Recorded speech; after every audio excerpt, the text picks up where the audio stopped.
Muy buenas tardes, hermanos, los que están aquí presentes y los que nos ven a través de estos medios que el Señor dispone.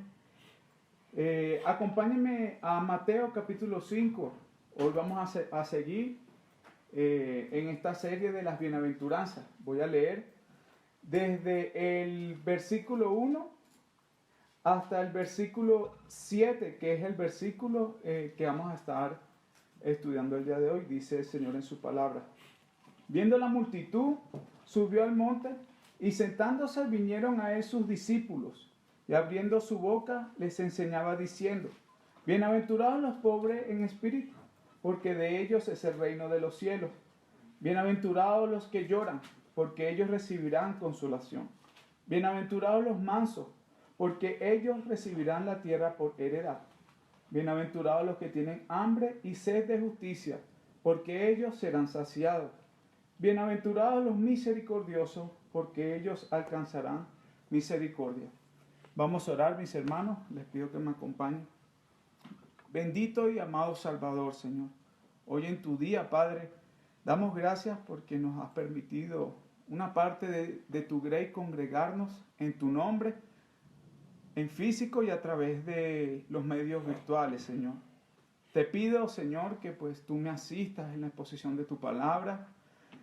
Yo soy pecador, malvado, Señor, pero ruego tu asistencia, Padre, a que seas tú tocando los corazones de los oyentes, para que puedas traer convicción de pecado, Señor, y que puedan ver su naturaleza y puedan correr a la cruz, Señor, y descansar en la misericordia del Señor que fue en esa cruz del Calvario a través de Cristo, Señor. Gracias por ese sacrificio, porque a través de Jesús podemos entrar libremente ante tu altar, Señor. Y te pedimos, oh Dios, que seas tú, tu Espíritu Santo, Señor, asistiéndome en este día. En Cristo Jesús te pido todas estas cosas. Amén. Bueno, mis hermanos, hoy estaremos estudiando esta bienaventuranza. Bienaventurados los misericordiosos, porque ellos alcanzarán misericordia. Es otra característica que nuestro Señor Jesús utiliza para describir a sus hijos, misericordiosos. En un pueblo donde la ley era algo tajante y que los intérpretes de la ley y de ejemplo a seguir eran los escribas y los fariseos. Ellos eran ese modelo. Eran quienes le decían al pueblo según la ley cómo debían dirigirse. Ellos juzgaban al pueblo según la ley mosaica y eran de costumbre o era obligatorio matar a cierto tipo de personas que se encontraban cometiendo algún acto en contra de la ley. Por ejemplo, vemos la mujer adúltera que acabamos de leer en Juan capítulo 8. Y voy a volver a leerlo. Dice: los maestros de la ley y los fariseos llevaron entonces a una mujer sorprendida en adulterio, y poniéndola en medio del grupo le dijeron a Jesús: Maestro, a esta mujer se le ha sorprendido en el acto mismo de adulterio. En la ley, Moisés nos ordenó apedrear a tales mujeres. ¿Tú qué dices?, le preguntan a Jesús. Con esta pregunta le estaban tendiendo una trampa para tener de qué acusarlo. Pero Jesús se inclinó y con el dedo comenzó a escribir en el suelo. Y como ellos lo acosaban a preguntas, Jesús se incorporó y les dijo: aquel de ustedes que esté libre de pecado, que tire la primera piedra. E inclinándose de nuevo, siguió escribiendo en el suelo. Al oír esto, se fueron retirando uno tras otro, comenzando por los más viejos, hasta dejar a Jesús solo con la mujer, que aún seguía allí. Entonces él se incorporó y le preguntó: mujer, ¿dónde están? Ya nadie te condena. Nadie, Señor, respondió la mujer. Y Jesús le dijo: tampoco yo te condeno. Ahora vete y no vuelvas a pecar. Vemos en Jesús un claro ejemplo de misericordia. hay una frase que dice, y aquel que podía juzgarme fue quien me perdonó. En la lectura de todos los versículos que hemos leído hoy, y los cánticos también, todo apunta a la misericordia. No sé si lo pudieron notar. Pues hoy se trata de eso, de la misericordia. Jesús, como nuestro modelo a seguir, fue el primero que mostró misericordia. No solo lo vemos en este pasaje, lo vemos en los evangelios. Jesús no estaba colocando a un lado la ley, estaba llevando más allá o estaba llevando más en alto su verdadera interpretación. Como hemos dicho en anteriores prédicas, Jesús vino a atacar la raíz de todo problema. ¿Y cuál es? El corazón. Un cierto gobernador de Georgia, en los tiempos del predicador Wesley, que Wesley era un tremendo evangelista en los Estados Unidos, estaba en un barco, en el barco de un gobernador, el gobernador de Georgia. Y el gobernador dijo que lanzaría a su sirviente al mar porque el sirviente se le bebió su vino. Wesley, sorprendido y movido a misericordia, intercedió pidiendo que se le perdonara a este señor. A lo que el gobernador respondió y le dijo, es inútil, porque yo nunca perdono. A lo que Wesley le respondió, espero que sepa que usted nunca será perdonado. Obviamente Wesley lo decía por la actitud de soberbia que tenía el gobernador. Y Wesley termina diciendo, pero espero que usted no haya pecado nunca. La verdad, no sé qué habrá pasado con el sirviente. Sin embargo, vemos claramente que este gobernador no entendía el significado de misericordia.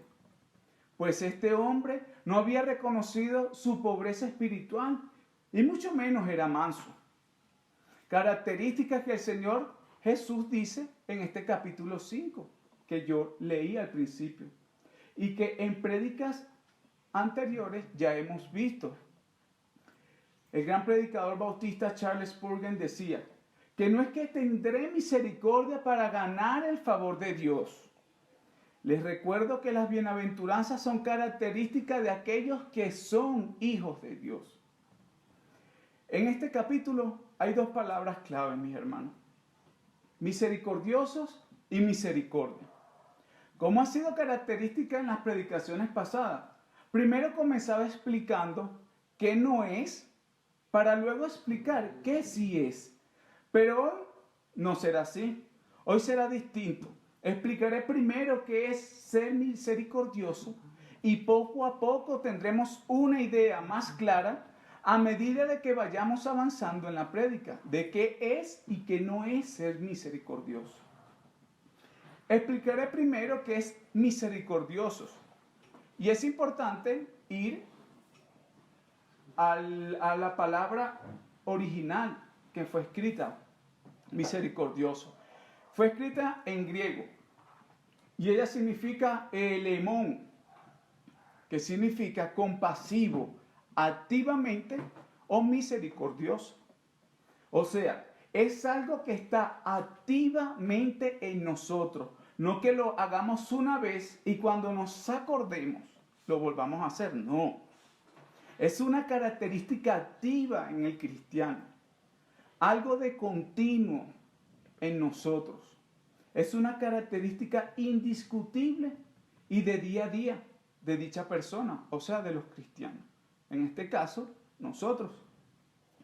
Nosotros al ser pobre en espíritu, y entiéndase de pobre en espíritu como reconocer nuestra condición ante Dios y como ya lo he venido explicando en prédicas anteriores. ¿Y de dónde Dios nos sacó? Es por eso que debemos tener compasión por las almas del prójimo y ayudarles, compadecer a los que están en pecado y tratar de sacarlos como tizones fuera del fuego. Vuelvo y cito al gran predicador apodado el príncipe de los predicadores o el maestro del púlpito, Spurgeon. Abro comillas y dice, Cristo le permite excavar al cristiano en lo más profundo del infierno y encontrar joyas muy bellas y muy hermosas. Y la corona que tiene Cristo, esa corona, está llena de esas preciosas joyas que eran asquerosas para Satanás. Las joyas más resplandecientes en la corona de nuestro Señor proceden de los lugares más oscuros y más sucios donde han estado perdidas. Ahora explico la segunda palabra. Misericordia. En griego es eleo, que significa compasivo, en palabra u obra, específicamente por gracia divina. O sea, alcanzar misericordia o recibir misericordia.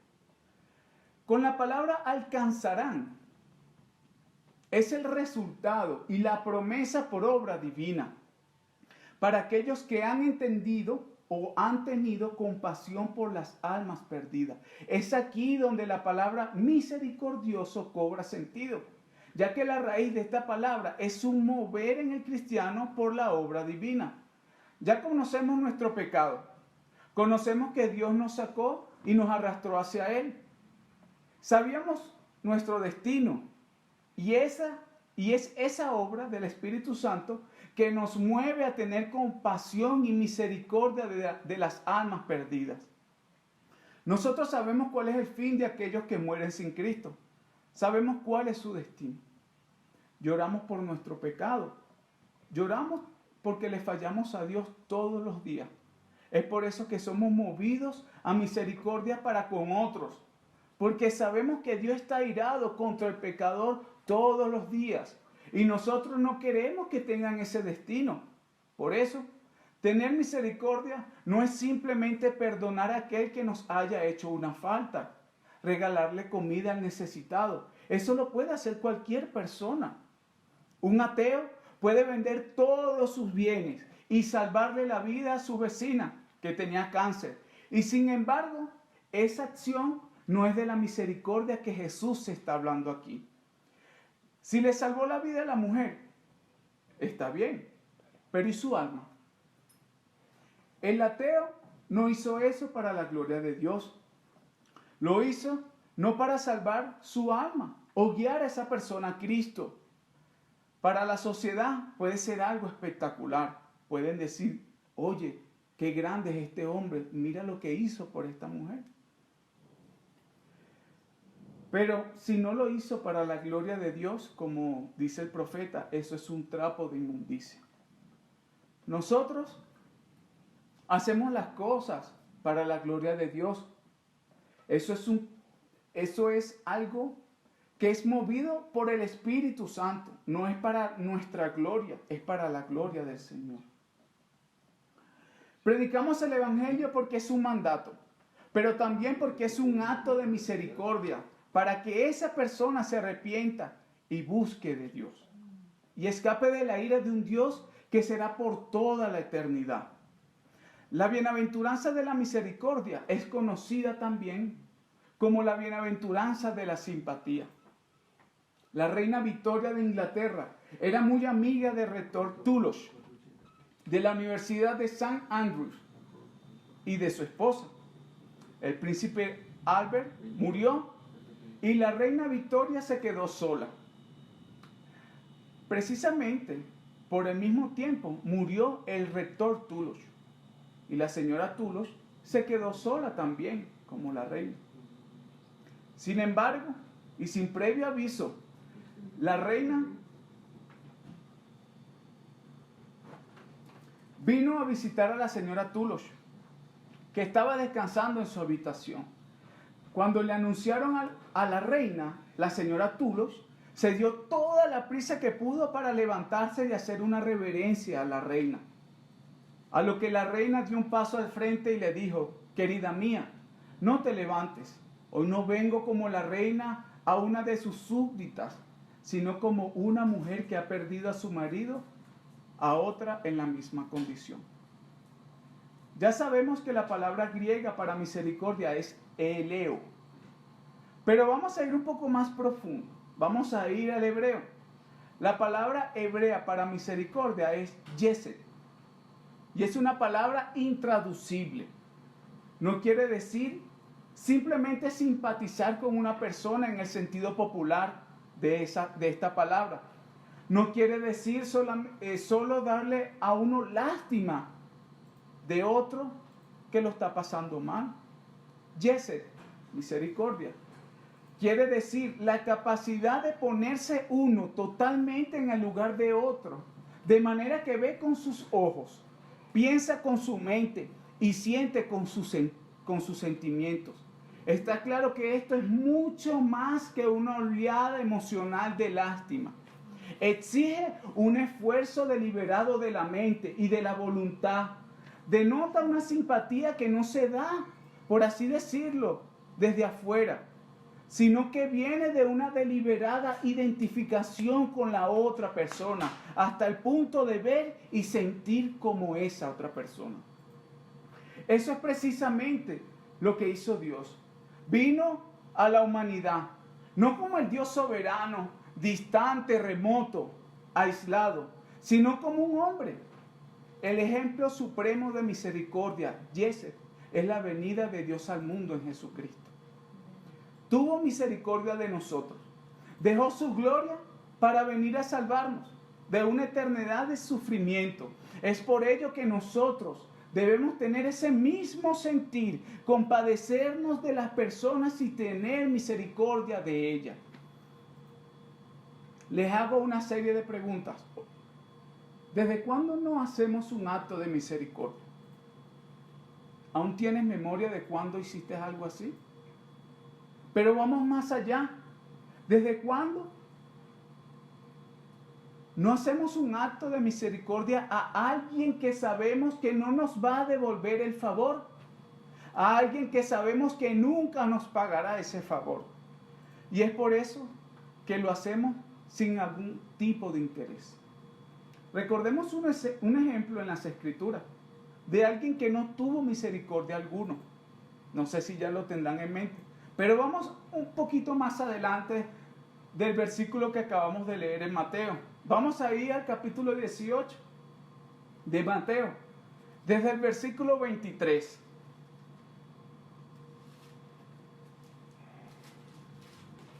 Y leo, dice la palabra: por lo tanto, el reino del cielo se puede comparar a un rey que decidió poner al día las cuentas con los siervos que le habían pedido prestado dinero. En el proceso, le trajeron a uno de sus deudores que le debía millones de monedas de plata. No podía pagar, así que su amo ordenó que lo vendieran, junto con su esposa, sus hijos y todo lo que poseía para pagar la deuda. El hombre cayó de rodillas ante su amo y le suplicó: por favor, tenme paciencia y te lo pagaré todo. Entonces el amo sintió mucha lástima por él y lo liberó y le perdonó la deuda.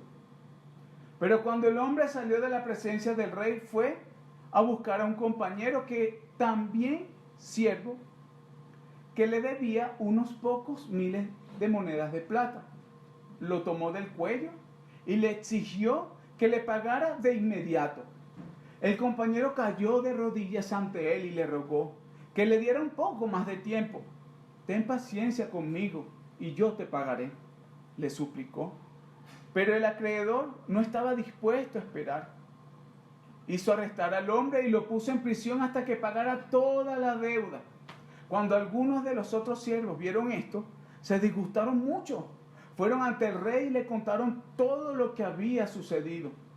Entonces el rey llamó al hombre al que había perdonado y le dijo: siervo malo, te perdoné esa tremenda deuda porque me lo rogaste. ¿No deberías haber tenido compasión de tu compañero así como yo tuve compasión de ti? Entonces el rey, enojado, envió al hombre a la prisión para que lo torturaran hasta que pagara toda la deuda. Un vivo ejemplo, mis hermanos, en la palabra de Dios, cuando no se tiene misericordia. Pero haré una última pregunta. ¿Cuándo fue la última vez que le predicamos el evangelio a un desconocido? ¿Cuándo fue la última vez que le mostramos misericordia a alguien de esta manera? Verdaderamente somos movidos. Verdaderamente somos bienaventurados por ser misericordiosos.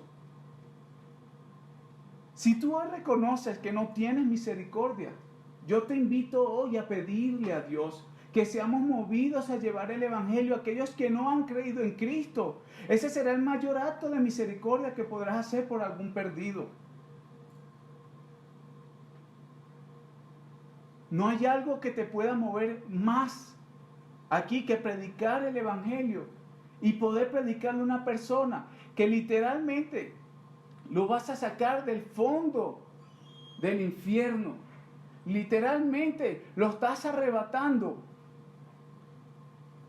para que se arrepienta, vea su pobreza espiritual, vea su condición ante Dios y pueda reconocer su maldad, pueda reconocer que hay un Dios que está airado con él todos los días de su vida.